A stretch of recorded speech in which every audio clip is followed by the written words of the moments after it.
kung paano hindi talaga ako makakuha ng balance ko diyan. So, hirap na hirap talaga akong kumuha. Pero ayan, ayan, ayan, ayan, tingnan mo.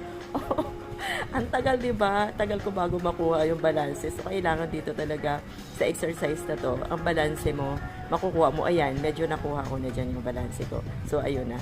Ayan. Dito naman sa panibago na 'to, kung makikita nyo, ayan, mas madali lang siya.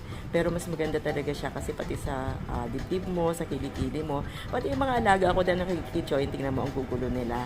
Nandun yung nagtatakbuhan sila. Pero sige, tuloy pa rin talaga ako kasi gusto ko mabuo tong ano na to, yung video na to. So, inedit ko na lahat yan.